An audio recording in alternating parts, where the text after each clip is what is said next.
Hello friends, welcome to my YouTube channel. आज हम लोग भारतीय संविधान के मूल अधिकार, संविधान के स्रोत और जो संसद के 3 अंग होते हैं, राष्ट्रपति, लोकसभा, राज्यसभा, के बारे में एकदम शॉर्ट फॉर्म में जानेंगे बहुत ही कम समय में। और सभी सब्जेक्ट की प्लेलिस्ट हमारे चैनल में बनाई गई है, आप लोग जाकर चेक कर सकते हैं। और अगर वीडियो अच्छा लगे हमारा तो चैनल को सब्सक्राइब करिए, वीडियो को लाइक करिए, वीडियो पर कमेंट करिए। चलिए देखते हैं हम लोग यहाँ पे पहला पॉइंट हमारा है। देखो, सबसे पहले तो मूल अधिकार के बारे में हम लोग जानना है। अब यहाँ पे आर्टिकल जो दिए गए हैं वो बाद में हम लोग पढ़ेंगे, ठीक है। अब यहाँ पे पहले हम लोग मूल अधिकार के बारे में, जो कितने मूल अधिकार होते हैं वो जान लेंगे। और ठीक है, चलो देखते हैं हम लोग यहाँ पे मौलिक अधिकार। सबसे पहले तो ये जो मूल अधिकार है ये लिए कहाँ गए है, कौन से कंट्री से लिया गया है, तो इसको लिया गया है अमेरिका से, ठीक है। पहले तो यही नोट कर लीजिए आप लोग। पहला पॉइंट हमारा है कि मूल अधिकार किस कंट्री से लिए गए, तो हो जाएगा अमेरिका से। उसके बाद सेकंड पॉइंट हमारा है कि जो मूल अधिकार होते कितने हैं, तो मूल अधिकार होते हैं 6, ठीक है। और उसके बाद कौन से भाग में दिए गए हैं मूल अधिकार, ये भी एक प्रश्न बनता है हमारा कि कौन से भाग में मूल अधिकार दिए गए हैं, तो वो दिए गए हैं हमारे भाग 3 में, भाग 3 में दिए गए हैं, ठीक है। और होते कितने हैं, प्रेजेंट टाइम में 6 हैं और पहले थे 7 मूल अधिकार। उसमें एक जो था संपत्ति का अधिकार वाला हटा दिया गया है, वो बना दिया गया है कानूनी अधिकार। और उसको 300 का आर्टिकल में रखा गया है। कौन से आर्टिकल में, 300 का। चलिए देखते हैं हम लोग यहाँ पे कौन कौन से मूल अधिकार होते हैं। देखो, नंबर 1 पे पहला हमारा है समानता का अधिकार, जो अनुच्छेद 14 से अनुच्छेद 18 तक है, ठीक है। उसके बाद हमारा है स्वतंत्रता का अधिकार, वो अनुच्छेद 19 से 22 तक, अनुच्छेद 19 से 22 तक। उसके बाद तीसरा हमारा है शोषण के विरुद्ध अधिकार, ये है अनुच्छेद 23 से 24 तक। उसके बाद अगला हमारा है धार्मिक स्वतंत्रता का अधिकार, ये है अनुच्छेद 25 से 28 तक। उसके बाद अगला है संस्कृति और शिक्षा संबंधित अधिकार, ये कहाँ पे है, अनुच्छेद 29 से 30 तक। उसके बाद अगला हमारा है संवैधानिक उपचारों का अधिकार, ये है अनुच्छेद 32 में। अब ये बहुत ही महत्वपूर्ण है, इसके बारे में 2 पॉइंट आप लोग ये नोट कर लीजिए। जो ये है, इसे बोला जाता है संवैधानिक उपचारों का अधिकार, जो है इसे बोला था B.R. अम्बेडकर ने। B.R. अम्बेडकर ने इसे बोला था संविधान के हृदय और आत्मा, हृदय और आत्मा।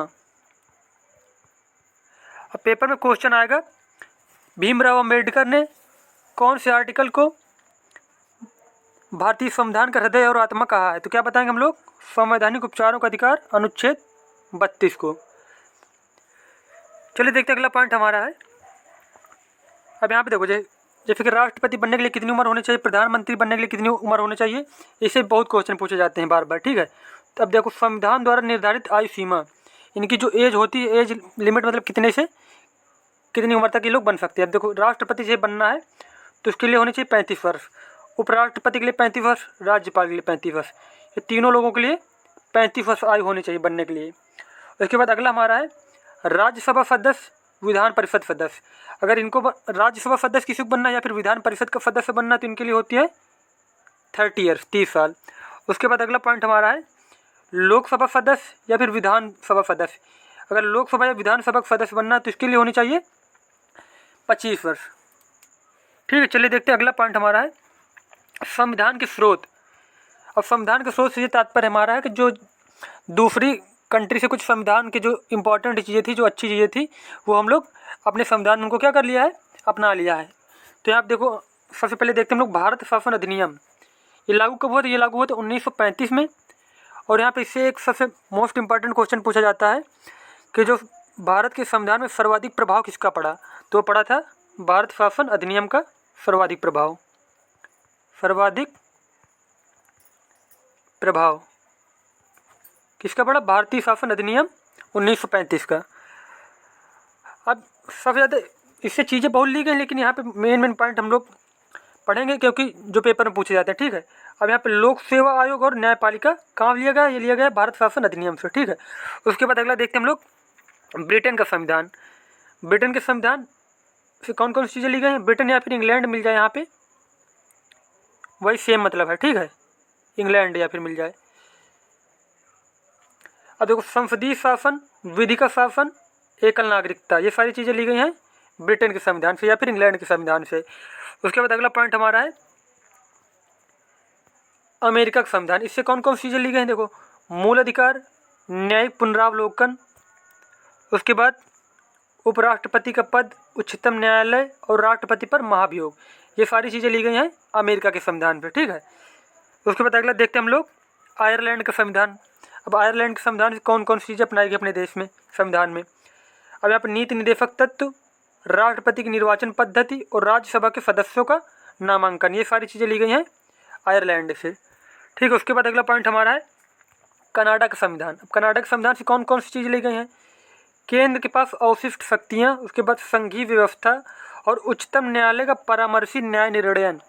अब परामर्शी मतलब यह है जैसे कि भारतीय संविधान भारत की जो सरकार है, जैसे कि उसे किसी चीज़ में हेल्प लेना चाहिए, हेल्प की ज़रूरत है किसी से, तो क्या करता है जो हमारा सुप्रीम कोर्ट वो उसे सलाह दे सकता है, लेकिन मतलब उसको ज़बरदस्ती लागू नहीं करता कि तुम्हें मानना ही पड़ेगा। वो अपनी मतलब विचार दे बता सकता है, अपना हेल्प कर सकता है भारत की हमारी सरकार उसको। ठीक है, उसके बाद अगला पॉइंट हमारा है ऑस्ट्रेलिया का संविधान। अब इससे कौन कौन सी चीज़ें ली गई हैं? वो ली गई समवर्ती सूची और संसद के दोनों सदनों की संयुक्त बैठक, उसके बाद प्रस्तावना की भाषा, ये सारी चीज़ें कहाँ ली गई हैं? ली गई हैं ऑस्ट्रेलिया से। उसके बाद अगला पॉइंट हमारा है जर्मनी का वीमर संविधान।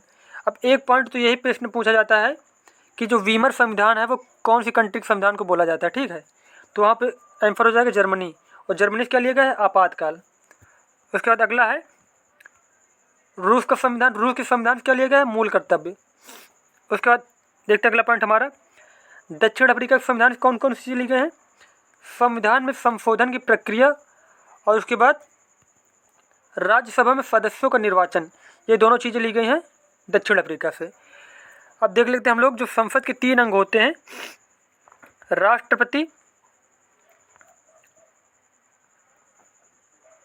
संसद के जो 3 अंग होते हैं, राष्ट्रपति, उसके बाद राज्यसभा और लोकसभा। ठीक है, इसके बारे में हम लोग जान लें। अब यहाँ पे देखो सबसे पहला पॉइंट हमारा है कि जो राष्ट्रपति कौन सा अनुच्छेद में, तो इसका हो जाएगा अनुच्छेद 52, अनुच्छेद 52 में राष्ट्रपति के बारे में बताया गया है। अब यहाँ पे पहला पॉइंट है क्षमा दान देने की शक्ति, अनुच्छेद 72। जैसे किसी को फांसी की सजा हो जाए तो कौन माफ़ कर सकता है? राष्ट्रपति, और अनुच्छेद 72 के तहत। ठीक है, उसके बाद अगला पॉइंट हमारा राष्ट्रपति के बारे में, देश का प्रथम नागरिक होता है, कार्यपालिका का प्रधान, उसके बाद अध्यादेश का अधिकार और अनुच्छेद 123 के अंतर्गत राष्ट्रपति अध्यादेश जारी कर सकता है। उसके बाद तीनों जो सेनाएं होती हैं उनका प्रमुख होता है, सैन्य शक्ति होती है राष्ट्रपति के हाथ में। उसके बाद राष्ट्रपति शासन लागू कर सकता है।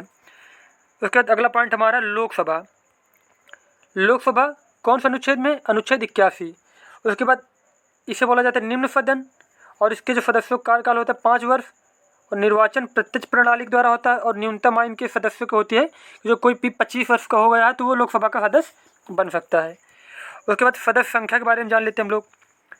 देखो सदस्य संख्या अधिकतम 552, मतलब ज़्यादा से ज़्यादा 552 हो सकती है, और प्रेजेंट टाइम कितनी है? 545।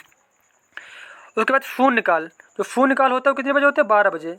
उसके बाद देखो अगला पॉइंट हमारा है 2 आंग्ल भारतीय सदस्य राष्ट्रपति द्वारा मनोनीत किए जाते हैं। अब पेपर में क्वेश्चन आ जाएगा कि लोकसभा में राष्ट्रपति के द्वारा कितने सदस्य मनोनीत किए जाते हैं? क्या बताएंगे? 2 सदस्य। उसके बाद प्रश्नकाल बैठक का प्रथम घंटा, जब लोकसभा की बैठक होती, शुरुआत होती, उसका जो फर्स्ट पीरियड होता है उसे क्या बोला जाता है? प्रश्नकाल। उसके बाद अगला पॉइंट हमारा है अविश्वास प्रस्ताव केवल लोकसभा में पारित किया जाता है। अब पेपर में क्वेश्चन आएगा अविश्वास प्रस्ताव कौन से सदन में पास किए जाते हैं? क्या बताएंगे हम लोग? लोकसभा में। अब चलिए देख लेते हम लोग राज्यसभा के बारे में। राज्यसभा कौन सा अनुच्छेद में है? अनुच्छेद 80। अब देखो उच्च सदन बोला जाता है राज्यसभा को। उसके बाद 2 वर्ष में 1/3 सदस्य सेवानिवृत्त होते हैं। उसके बाद कार्यकाल कितना होता है? कार्यकाल होता है 6 वर्ष का, और अध्यक्ष होता है उपराष्ट्रपति। राज्यसभा का अध्यक्ष कौन होता है? उपराष्ट्रपति। उसके बाद न्यूनतम आयु होती है राज्यसभा के सदस्यों की 30 वर्ष। उसके बाद इसकी सदस्य संख्या कितनी होती है? अधिकतम हो सकती है 250, लेकिन प्रेजेंट टाइम में कितनी है? वर्तमान में 245। अब यहाँ पे 12 सदस्य राष्ट्रपति द्वारा मनोनीत किए जाते हैं। लोकसभा में कितने किए जाते हैं? 2, और राज्यसभा में 12 सदस्य। और ये सारे हमारे जो टॉपिक थे सारे क्वेश्चन कंप्लीट हो चुके हैं। और अगर वीडियो अच्छा लगा तो आप लोगों को चैनल सब्सक्राइब करिए, वीडियो को लाइक करिए, कमेंट करिए। मिलते हैं नेक्स्ट वीडियो में। धन्यवाद।